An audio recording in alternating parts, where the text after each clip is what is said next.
حضرت علی عنہ کو اللہ تعالیٰ نے بہت ذہانت عطا فرمائی تھی. خاص طور پر آپ کے جو فیصلے ہوا کرتے تھے وہ بہت زیادہ جامع اور مدلل ہوتے تھے. حضرت عمر رضی اللہ عنہ بھی آپ کے فیصلوں کا بڑا احترام فرمایا کرتے تھے. ایک مرتبہ ایک عورت کے اوپر زنا کا الزام تھا. حضرت عمر رضی اللہ عنہ نے صحابہ کو حکم دے دیا اس کو لے جائیں اور اس کو جا کر رجم کر دیں، سنسار کر دیں.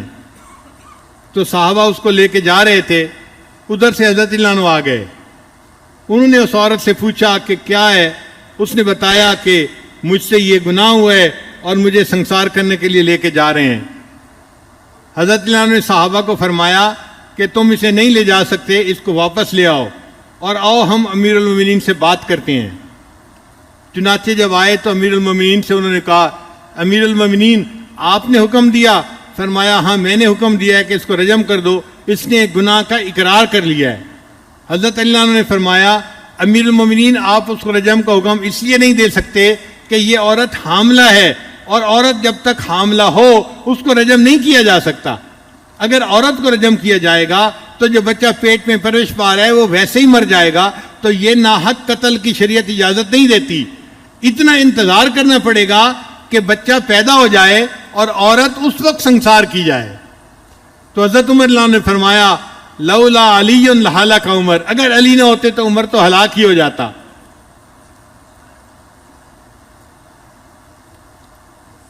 تو حضرت علی عنہ عدالت کے معاملے میں، قضاء کے معاملے میں سب صحابہ سے بلند درجہ رکھتے تھے.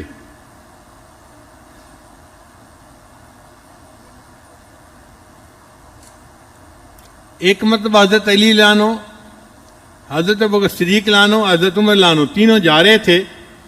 ایک طرف حضرت ابوبکر صدیق تھے اور دوسری طرف حضرت عمر رضی اللہ عنہ تھے. ان دونوں حضرات کے قد ذرا لمبے تھے اور درمیان میں حضرت علی رضی اللہ عنہ چل رہے تھے اور حضرت علی رضی اللہ عنہ کا قد تھوڑا چھوٹا تھا. جسم کے مضبوط تھے، ٹھوس تھے، بہت طاقتور تھے، مگر قد اتنا بڑا نہیں تھا. تو درمیان میں حضرت علی رضی اللہ عنہ چل رہے تھے. حضرت علی عنہ کو مذاق سوجا، انہوں نے مذاق کیا کہ دیکھو ہم تینوں چل رہے ہیں تو جس طرح لنا کا لفظ ہوتا ہے نا کہ دونوں طرف اونچا ہوتا ہے، ایک طرف لام اور ایک طرف الف اور درمیان میں چھوٹا نون ہوتا ہے. علی تم نون کی طرح ہو، ہم دونوں لام اور الف کی مانند ہے، ہم تینوں لنا بن کے چل رہے ہیں. حضرت علی نے فوراً جواب دیا ہاں اگر لنا کے لفظ سے نون کو نکال دیا جائے تو باقی لا رہ جاتا ہے، تو مجھے اگر تم تین میں سے نکال دیا جائے میرے بغیر تم بھی لا کی مانند ہو. تو اللہ تعالیٰ نے ان کو بہت ذہانت عطا فرمائی تھی. ایک مرتبہ سیدہ فاطمہ زہرا رضی اللہ عنہا کے پاس تشریف فرما تھے. حضرت علی عنہ کو طبیعت کے اندر خوش طبعی آئی تو حضرت علی عنہ نے شعر بنایا ان النساء شیاطین خلقن لنا، کہ یہ عورتیں شیاطین ہیں اور ان کو ہمارے لیے پیدا کر دیا گیا ہے. چونکہ نبی علیہ السلام نے فرمایا النساء حبائل الشیاطین، عورتیں شیطان کی رسیاں ہیں، شیطان ان رسیوں سے دوسرے بندے کو ٹیپ کر کے اپنی طرف کھینچتا ہے. انہوں نے اس پہ شعر بنایا ان النساء شیاطین خلقن لنا نعوذ باللہ من شر الشیاطین، ہم اللہ کی پناہ مانگتے ہیں ان شیاطین کے شر سے. اب وہ بھی خاتون جنت تھیں، اللہ تعالیٰ نے بھی ان کو علم و عرفان عطا فرمایا تھا. انہوں نے فوراً اس شعر کو بدل کے یوں پڑھا ان النساء ریاحین خلقن لکم، کہ یہ عورتیں خوشبوئیں ہیں، ان کو اللہ نے تمہارے لیے پیدا کیا ہے. وَكُلُّكُمْ تَشْتَهِي شَمُّ الرَّيَاحِينِ، اور ہر بندہ تم میں سے ان خوشبوؤں کو سونگنے کے لیے ترستا پھرتا ہے. تو حضرت علی عنہ مسکرا پڑے فاطمہ تم نے میرا اچھا جواب دے دیا. تو اللہ کی شان کہ اللہ تعالیٰ نے سیدنا علی کرم اللہ وجہہ کو بہت ذہانت عطا فرمائی تھی. چنانچہ ایک مرتبہ ایک مقدمہ لایا گیا اور وہ مقدمہ بھی عجیب تھا. دو بندے تھے، مسافر تھے، سفر پہ چل رہے تھے.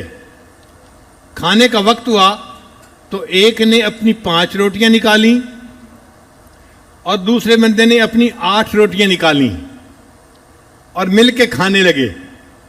ایک تیسرا آدمی بھی شامل ہو گیا. سب نے کھانا کھایا.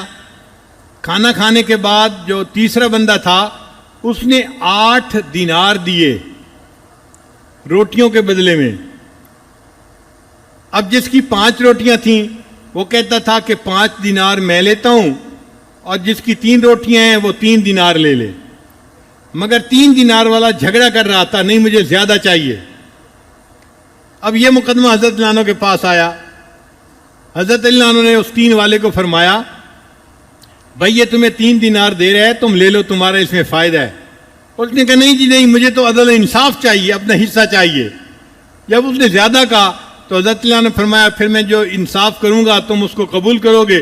جی میں قبول کروں گا. حضرت نے فرمایا اچھا, جس کی 5 روٹیاں تھیں اس کو 7 دینار دے دیے جائیں اور جس کی 3 روٹیاں تھیں اس کو 1 دینار دیا جائے. اب وہ بڑے حیران, حضرت آپ نے یہ فیصلہ کیسے کیا؟ فرمایا فیصلہ قبول ہے تمہیں؟ اس نے کہا جی مجھے قبول ہے. فرمایا ہاں میں تمہیں لاجک بتا دیتا ہوں. لاجک یہ ہے, ایک کے پاس 5 روٹیاں تھیں, ایک کے پاس 3 روٹیاں تھیں. اب اس کو 3 بندوں نے برابر برابر کھایا. ہم یہی گمان کر سکتے ہیں کہ تینوں نے برابر کھایا ہوگا اور اس کا کوئی طریقہ نہیں. تو کس نے کتنا کھایا؟ ہم یہ کہہ سکتے ہیں کہ 8 روٹیاں بنی اور 3 بندے تھے تو 24 ٹکڑے بنے, تو ہر ایک نے 8 ٹکڑے کھائے. اب جس کی 3 روٹیاں تھیں اس کے 9 ٹکڑے بنتے ہیں اور اس نے 8 ٹکڑے تو اپنے کھائے اور 1 ٹکڑا فالتو دوسرے بندے نے کھایا.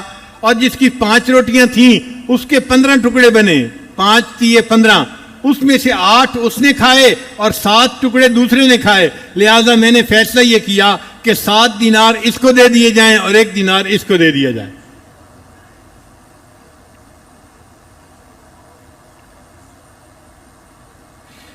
ایک خارجی تھا, وہ حضرت علی عنہ کی خدمت میں حاضر ہوا اور اعتراض کرنے لگا حضرت آپ سے پہلے جو خلفائے راشدین تھے ان کے زمانے میں بڑی فتوحات ہوئیں, اسلام بڑا پھیلا, ان کے زمانے میں بڑا امن اور سکون تھا, اور آپ کے دور خلافت میں تو بس خانہ جنگی ہی ہوتی رہی, آپس میں ہی لڑتے رہے, اسی میں ہی وقت گزر گیا.